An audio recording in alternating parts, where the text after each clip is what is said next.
Tite, como sempre, no mesmo tom, ganhando, perdendo, empatando. Aliás, perder não é muito a característica do Flamengo ultimamente. É uma equipe que está começando a se consolidar com esses reforços.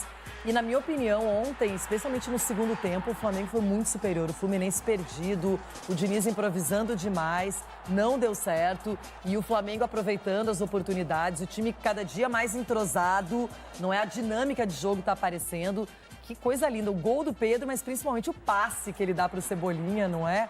Para mim, o Flamengo está cumprindo a cartilha. Porque se você, né, Pedro, não toma nenhum gol, ou um gol, tomou um gol com o time sub-20. Ou que a gente contabilize esse gol. Seja lá qual for a competição, só um gol sofrido é mérito, né?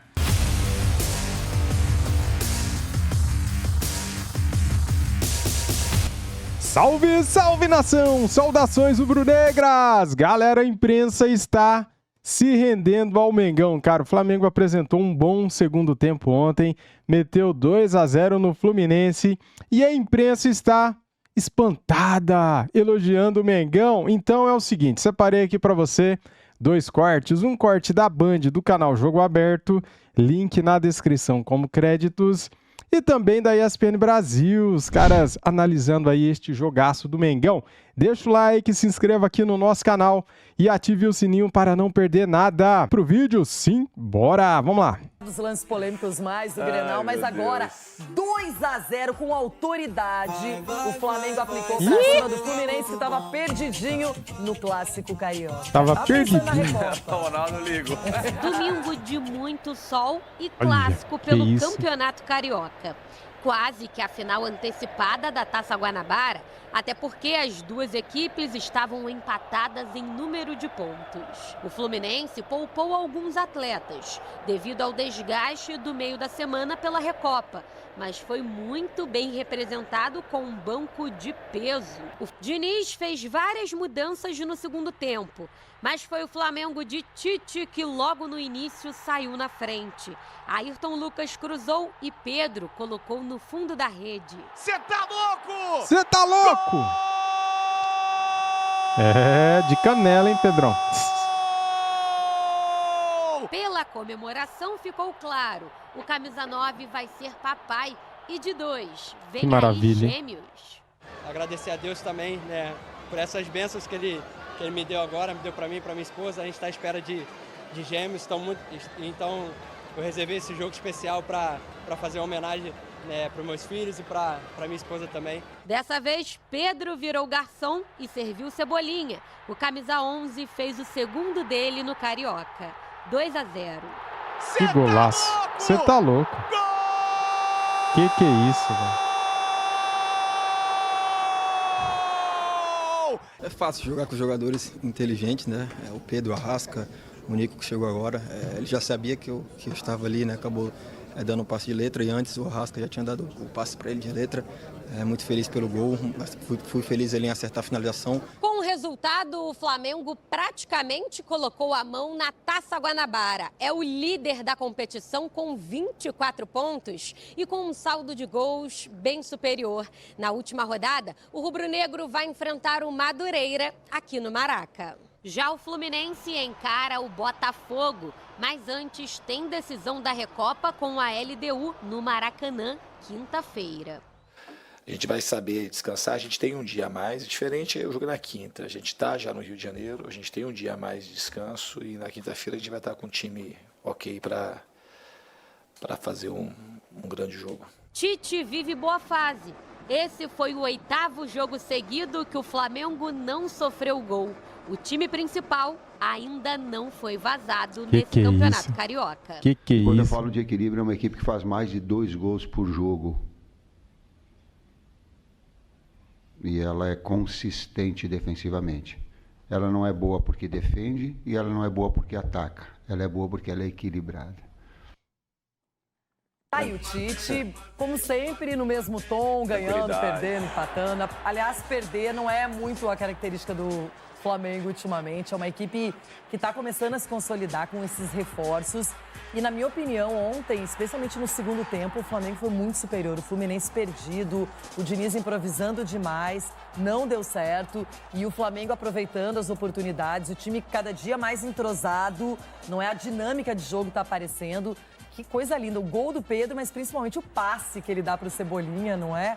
Então, é um time que agora está mostrando já mais maturidade, os jogadores estão se conhecendo, os atletas necessários chegaram e o Flamengo vai dar trabalho nessa temporada, como deu ontem para o Fluminense. Um jogo mais vistoso, do jeito que o torcedor gosta, né? Não só o resultado que, aos olhos do Tite, acho que de todos, né, é o mais importante, mas plasticamente o time tem jogado bem. Esse gol é uma prova disso, a aproximação de 3 jogadores com a finalização do Everton Cebolinha, que nem vinha fazendo um jogo tão bom assim, mas ele se movimenta muito, ele busca muito o jogo, e aí teve acho que ele contou também com a falha do Fábio ali. O Fábio teve que espalmar a bola, ela acaba não saindo da forma que ele gostaria. O Flamengo ele foi muito mais vertical, muito mais agressivo do que o Fluminense. O Fluminense com um time alternativo, posse de bola, muito volume de jogo, mas poucas finalizações. Mas não tão alternativo assim, né? Um time que não era reserva. O Fábio, irreconhecível, um jogador que a gente viu ano passado brilhar, não é? E sendo muito elogiado, mas não estava bem na partida, como o sistema defensivo do Fluminense deixa a desejar. Agora, o zagueiro do Flu, que é o Thiago Santos, até faz um gol, mas a anulagem rapidamente dá o impedimento, anula o gol, e a gente vai mostrar aí esse lance. Foi no comecinho do jogo, poderia ter mudado, talvez, a história da partida, mas acabou que a arbitragem viu que o lance foi irregular. A princípio, eles estavam analisando a transmissão já não na origem da jogada, que foi ali no cruzamento do Douglas Costa. No final, o impedimento acontece quando o Douglas Costa recebe a bola agora, Loirão, ó. E aí ele faz o cruzamento e aí tem 4 jogadores da linha de frente de defesa do Flamengo. Porque eles estavam pensando ali que o Martinelli tinha feito ali a falta ou interferido no lance e tudo mais. Mas foi justamente naquele cruzamento do Douglas Costa que tinham 4 jogadores do... Aí, ó. Tinham 4 jogadores do Flamengo à frente da linha de defesa do Flamengo. Bem anulado o gol. A arbitragem rapidamente anulou e, na sequência, o Flamengo foi cada vez mais encontrando espaços na partida. Aproveitando as oportunidades. O Fluminense, com esse jeito de jogar, de sair jogando, de ter muito volume de jogo, o Flamengo muitas vezes baixava suas linhas até o meio de campo e aí quando roubava a bola saía com velocidade. Até porque tinha em algum momento ali o Luiz Araújo de um lado, o Everton Cebolinha do outro, o Pedro, que fez uma boa partida, e o Arrascaeta com uma liberdade ao lado do Cruz. Um clássico bem controlado, bem a cara do Flamengo, né? Um jogo que os jogadores deixaram nos moldes que o Tite gosta, não é mesmo? Agora, E agora, galera, temos aqui um corte da ESPN Brasil. Se você ainda não deixou o like no vídeo, aproveite agora, deixa o like, tá bom? Vamos lá pro vídeo, as imagens são da ESPN Brasil, link na descrição como créditos. Sobe a tela pra gente dar uma olhada exatamente no Flamengo sobrando no Carioca. As finalizações a favor e contra em jogos com o time principal. Olha isso. Então o que o Flamengo finalizou é muita coisa, né? 155 a favor e apenas 54 finalizações contra. No alvo, 57 e apenas 11 no alvo. E aí o Flamengo marcando 19 gols e 0 gols sofridos com a equipe principal do Flamengo. Nenhum gol sofrido. Sofreu um gol, não é? Vou até chamar o Pedro Henrique Torre nesse Campeonato Carioca, mas aí era o gol justamente quando a equipe jogou com um time reserva ou alternativo. Pedro, vamos lá, hein? Vitória importante, então, para o Flamengo, 2-0. Claro, tem a repercussão também do lado do Fluminense, que joga uma Recopa nessa semana. Um Fla-Flu com todas as suas atrações, Pedro. Top! Vai lá, Pedrão. Arrebenta. Tudo bem, Bruno? Um abraço pra você, beijo pra Mari aí, Donan, enfim, Donk, Marra, todo mundo que tá com a gente nesse Sport Center. É um bom Fla-Flu, né? Não vou falar um Fla-Flu histórico, mas um bom Fla-Flu que houve ontem no Maracanã. Disputado ali sob um calor muito, muito forte, muito intenso mesmo, como o Donan destacou aí, mais de 55 mil pessoas, pessoal colocando aquela água na nuca, tentando assim, jogar um pouquinho para acompanhar, principalmente no primeiro tempo, que foi muito forte o calor. No segundo tempo as coisas melhoraram, assim, deram uma amenizada em relação ao clima no Maracanã. E aí o Flamengo estava mais presente, digamos assim, mais intenso na partida, mais inteiro, até porque teve a semana para descansar. O Fluminense foi até Quito, teve o jogo na quinta-feira, se desgastou bastante. E o Diniz, mesmo assim, colocou basicamente, se a gente considerar hoje que é difícil ali filtrar titulares e reservas, foram 7 titulares, poupou 4 jogadores, né? Felipe Melo, Marcelo, o Queno e o Ganso. Mas o Flamengo que, mesmo assim, tem sido muito difícil de bater, né? O Tite cobra tanto a questão do equilíbrio, 20 gols marcados e apenas um sofrido, como você destacou, com a equipe sub-20, assim, até um erro, um vacilo do garoto do Noga, quando estava jogando contra o artilheiro do Carioca, o Carlinhos do Nova Iguaçu. Então é uma equipe de fato que está muito consistente e sofreu muito pouco. Então acho que celebrou muito isso. Estava todo mundo no Maracanã, a expectativa, a gente fica muito pertinho ali no Maracanã, na tribuna de imprensa, dos torcedores, tem tricolores e rubro-negros do lado, que a gente dava para observar, trazendo mais assim aquela temperatura do jogo, não do clima, mas do jogo, do torcedor, é que o torcedor esperava que essa corrida do Flamengo no início do ano aí, um adversário de porte bem difícil. O atual campeão da Libertadores chegou, então sentiu mais confiança nesse Flamengo, sim, de que foi muito pouco ameaçado pelo Fluminense ontem. 4 finalizações no total, nem só no alvo, no total. Então o Flamengo que teve um ritmo muito forte e se apresenta como um grande candidato aí, não só no Campeonato Carioca, mas para o ano Tite fazendo os seus acertos. E aí o Pedro, 9 gols em 9 jogos na temporada e colocando tudo no seu lugar nesse início de 2024.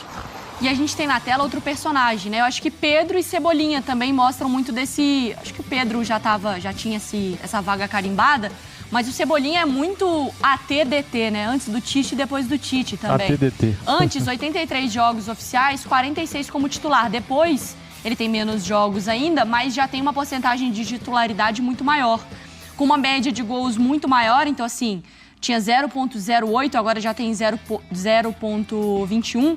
E aí, assistências médias, ele acaba... Tá mantida a média dele. Mas marcou na vitória sobre o Fluminense. É um cara que não sai desse time do Tite. Ontem, mais uma vez, foi importante, Marra. Não, e não faz o menor sentido sair, né? Ele era um jogador que até fazia sentido as críticas no passado. Ele era... Pedro pode me corrigir, mas ele era o primeiro da lista de assim, se tiver que vender alguém, contratar um jogador de mercado, ele era o que estava mais na frente da fila. E agora não dá para pensar, assim, ele entrega bem, sem a bola, sempre teve essa característica. Ontem ele fez um gol de batida de fora da área. Você vai se lembrar, em 2019, na Copa América, ele era um jogador que entrava e que levava esse tipo de perigo também, batida de fora da área, pela seleção brasileira. É um jogador que tem uma história já, é rápido, dribla bem, tem boa condução em alta velocidade quando está com a bola. É o Cebolinha. Não precisava nem explicar. Ele é o Cebolinha que a gente viu durante tanto tempo no Grêmio, que está jogando no Flamengo. Eu estou falando do Flamengo contra o próprio Flamengo. Existe uma evolução. Além do time não sofrer gol, o time não sofre. O time é melhor protegido, o time é estabelecido em campo. Aos poucos, o banco de reservas começa a entregar algumas coisas também que na temporada passada você via menos. Está indo, tem uma evolução. E aí, de novo, você com o que fez ontem, com o que vai fazer hoje e que tem que melhorar para amanhã. Para mim, o Flamengo está cumprindo a cartilha. Porque se você, né, Pedro, não toma nenhum gol, ou tomou um gol com o time sub-20. Ou que a gente contabilize esse gol. Seja lá qual for a competição, só um gol sofrido é mérito, né? Agora, também é verdade que no domínio, a vantagem, a vitória em cima do Fluminense só acontece quando o Fluminense se desmonta. Porque no primeiro tempo a gente não viu domínio nenhum. Não, o primeiro tempo... Não teve nada, né? No primeiro tempo acho que é isso, pode passar a página. Tava calor. Aí a gente passou a página. Aí quando você virou a página, na página virada, o André já tá na zaga, o Martinelli já tá na lateral direita, já é um time totalmente desfigurado. Aí tem o domínio do Flamengo. Sim. Aí é que eu acho que o Flamengo, nesse momento, coletivamente, ele tá num estágio mais avançado que o Fluminense. Eu tô vendo o Fluminense muito fora de ritmo ainda. Até porque teve uma temporada desgastante, campeão de Libertadores, vai para o Mundial, a representação dos jogadores principais demorando um pouco mais, o time fisicamente está numa rotação ainda abaixo, é natural que isso aconteça. Por exemplo, no jogo contra a LDU, você tem um fator altitude, você tem uma reclamação justa de um pênalti que não foi marcado, tem que reclamar, mas o rendimento não foi bom. A LDU foi superior no jogo. Sim. Vai ter que dar uma resposta já na quinta-feira. Mas eu vejo uma evolução nítida assim, no Flamengo, do ponto de vista de organização. Porque você está enfrentando o Fluminense tudo bem, com a cabeça na LDU, sem 4 titulares, mas é um Fluminense que é criativo, que tem a posse de bola, que tentava rodar essa bola e encontrar uma brecha. O Flamengo não cedeu essa brecha. Um Flamengo hoje compacto, organizado, que está conseguindo neutralizar os adversários. Ô Pedro, eu acho que também tem um ponto para a gente avaliar do Flamengo, porque se espera, é claro, e a torcida do Flamengo tem todo o direito de cobrar pelo elenco estrelado que tem, grandes jogos, essa coisa de amassar, né, de um jogo. Mas também quando a gente olha para quem comanda o time, o Tite foi técnico da seleção brasileira, não é que o Brasil dava grandes concertos catastróficos, assim, em termos de atuação, mas era um time que vencia, era um time que era competitivo, também entender quem tá à beira do gramado. No ciclo deu. Sim. Tá bom. No pré-2018, tudo bem. Cantava mais. Tudo bem, mas eu olho para o Flamengo, eu vejo ele vencendo e eu vejo o Flamengo do Tite, entende? Eu consigo perceber coisas, traços do Tite que a gente acostumou a ver tanto na seleção brasileira. A memória afetiva mais recente, obviamente, acho que vai ficar por muito tempo, é o time do Jorge Jesus, que encantava, era competitivo, amassava. Então, aquilo ali é um retrato na parede. Acho que, aos poucos, a torcida do Flamengo vai entendendo muito bem isso. E, principalmente depois de 2023, dos insucessos seguidos, o que está deixando muito torcedor feliz, eu falo bastante por conta da proximidade que a gente tem nos jogos no Maracanã, que a gente ouve muito narrador de estádio, né? O torcedor que fica ali narrando, dando seus pitacos, etc. e tal, a gente fica do lado. Então, que ontem especialmente orgulhou bastante é que o Flamengo está competitivo, algo que faltou em 2023, apontado por muita gente, e para isso some também ao fator físico.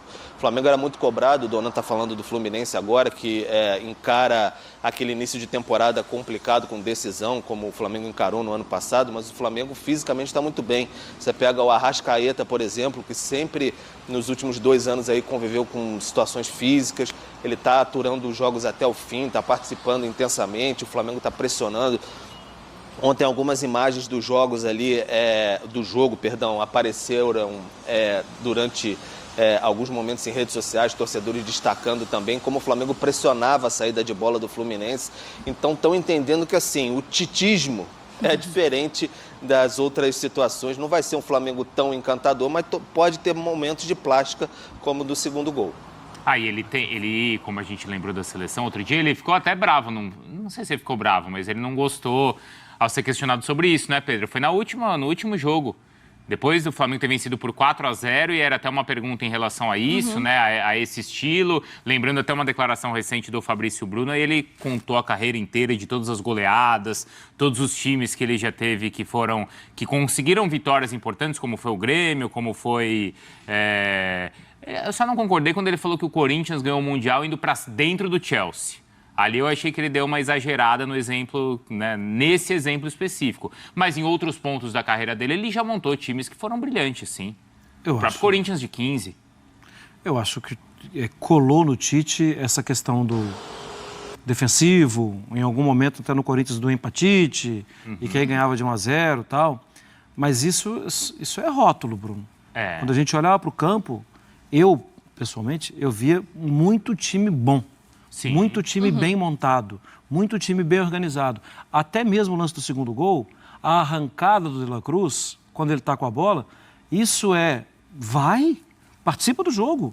Porque depois a gente viu o Vitor Hugo também pelo lado, carregando a bola pelo lado direito, assim, na mesma... A troca de passes do Arrascaeta e do Pedro, se aquilo não é brilho, o que é, Marra? Mas essa troca de passes só se deu porque alguém carregou a bola e 3 ficaram com esse alguém. Verdade. Então tem espaço para tudo tocar de primeira. Ele é um treinador meticuloso. Metiteculoso. Ele é um treinador que vai fazer a coisa assim. Eu acho que essa é a graça da coisa, do trabalho dele. Mas eu preferia ganhar de 6-0. Sério, você não quer ganhar título, você não quer ganhar sempre. Assim. Ganhar de 6-0 uma vez e perder 3, o que adianta? Ele vai te entregar longo prazo. Eu acho engraçado esse rótulo, assim, de retranqueiro, né, que tentam colocar no Tite. Pega a escalação do Flamengo ontem, do meio pra frente. Pulgar, longe de ser um brucutu, muita qualidade. De La Cruz, segundo homem. Arrascaeta, Luiz Araújo, Cebolinha e o Pedro. Eu acho que não é retranqueiro, eu acho que é pragmático. Talvez é uma palavra que faça mais sentido. Eu acho, não falei que foi você que falou, não. Não, tudo bem, a gente vai sair na mão. Tem gente porque tem gente na rede social que fala que o Tite é retranqueiro. Ele não é. Sistema defensivo, né? Não é. Olha a escalação da seleção brasileira na Copa. A escalação da seleção brasileira, assim.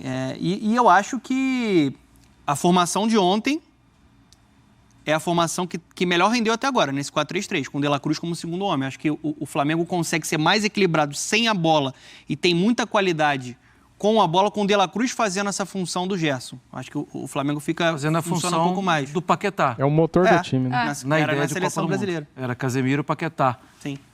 Para encaixar o Vinícius, para encaixar... Só pra gente fechar rapidinho, só falar do Flusão também, porque assim, tá difícil ainda, né? Eu acho que esse momento é diferente, mas o torcedor quer ver um pouquinho mais, né? Tá difícil. Ontem muito marcado, né? O Ares ali, por exemplo, é um jogador muito importante para o time funcionar. O Cano isolado praticamente não teve nenhuma oportunidade, né, de ir para finalização. E tá abaixo. Acho que é um time que, no ritmo, na parte física, ele vai precisar de uma sequência para engrenar. E acho que até por conta disso o Diniz colocou 7 titulares ontem, né? Pensando nessa preparação para quinta-feira. Tá difícil? Tomara que piore, então. Fluminense, ó. Eu vou estar aqui torcendo pra LDU na quinta-feira, cara. Galera, tá aí a repercussão da imprensa, cara, falando da vitória do Mengão em cima do Fluminense, uma vitória importante, uma vitória convincente, né, pensando no segundo tempo. No primeiro tempo até brinquei, tava calor, mas os dois times jogaram maus, né, no primeiro tempo. Só que no segundo tempo o Flamengo amassou o Fluminense, cara, só deu Mengão. Galera, é o seguinte, temos aqui as últimas informações do nosso Flamengo, eu vou trazer aqui pra vocês as manchetes, tá? Tá no portal GE. Ó, Flamengo contrata analista de desempenho que trabalhou com o Tite na seleção. O nome dele é Bruno Baquetti. Foi um pedido do treinador e vai integrar o departamento de análise do clube. E mais, hein? A imprensa analisando o desempenho do Fla-Flu. Análise. Fla faz de primeiro teste de fogo um jogo fácil com arte e eficiência. Tite deu à torcida a já conhecida consistência defensiva. E mais, goleiro Rossi chega a 695 minutos sem ser vazado no Flamengo. Argentino supera a marca de Diego Alves em 2018. Cara, esse time do Tite, esse Flamengo do Tite é muito equilibrado, cara. A consistência dele defensiva é perfeita. Nessa semana tem muitos jogos de Copa do Brasil, né? Tem aquela primeira fase da Copa do Brasil. Vai ter muito jogo bacana. Vai ter também a Recopa. Tomara que a LDU vença o Fluminense, seja lá de qualquer jeito, nos pênaltis ou não, ou no tempo normal. Tomara que dê LDU. Queremos ver o Fluminense em crise. É isso aí, cara. Eles gostaram do ano passado que o Flamengo entrou em crise, não gostou? Eles ficavam tirando sarro. Então, é o que eu desejo para eles agora nessa temporada. É isso. Valeu, galera. Tamo junto. Saudações rubro-negras. Fui.